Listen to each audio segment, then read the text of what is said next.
Hoş geldiniz. Buyurunuz. Buyurunuz lütfen. Hoş geldiniz. Buyurunuz. Hoş geldiniz. Hoş geldiniz. Büyüktür burası. Akrabaları falan bakmıyorsa, çocukları yoksa veya bakmıyorlarsa mecburen böyle yerlere ihtiyaç var. Utançtır diyor. Fakat netice itibariyle bu yerlerin de olmasına ihtiyaç vardır. Mahkemeyi bilen ama hastane. Evet. Böyle Yani demek istediğim lazım. insanlar yeme içmesine dikkat etmeli. Dolayısıyla hastalanmamalı. Bir hastanelere kimse düşmek istemez fakat büyük bir ihtiyaç da vardır yani. Allah hayrınızı. Zamanında o dediğim harp sırasında göçmüşler. 93 Harbi'nde anne tarafın Kırım göçmeni Çatalca'ya yerleşmişler.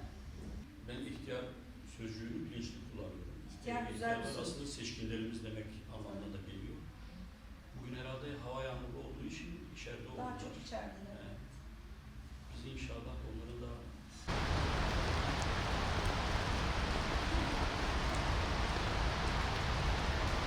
hayırlı bayramlar.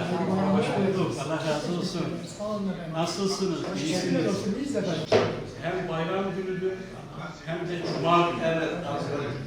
İki tane bayram üst üste. Aynı anda. Biz de böyle bayram günlerinde dedik ki ilk başta ve öncelikli olarak bizi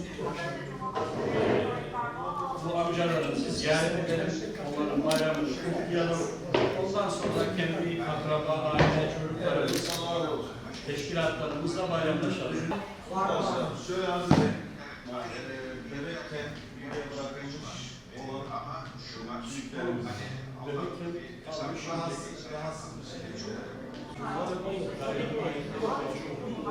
Rehabilitasyon merkezimiz var. Orada isteyen resimleri Tutturacak, bir meşguliyet falan oluşturacak. İster istemez hani tabiri caizse yoruluyorlar. Akşam da yattıkları yeri beğeniyorlar. Elhamdülillah.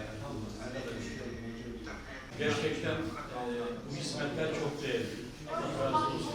Bu yapanlardan, katkı sunanlardan. Şu an bu hizmeti yürütenlerden Allah razı olsun.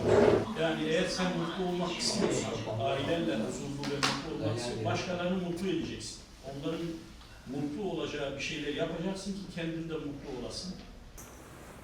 يا أيها الذين آمنوا لا تقولوا راعنا وقولوا انظرنا واسمعوا أن ينزل عليكم من خير من ربكم والله يختص برحمته من يشاء والله ذو الفضل العظيم.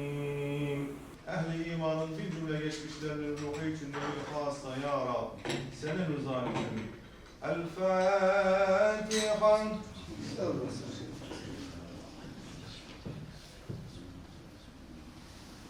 Allah razı olsun. Hayırlı bayramlar. Allah razı olsun. Sağ olun. Allah razı olsun. Allah'a ısmarladık. Allah'a ısmarladık. Eyvallah. Allah'a ısmarladık.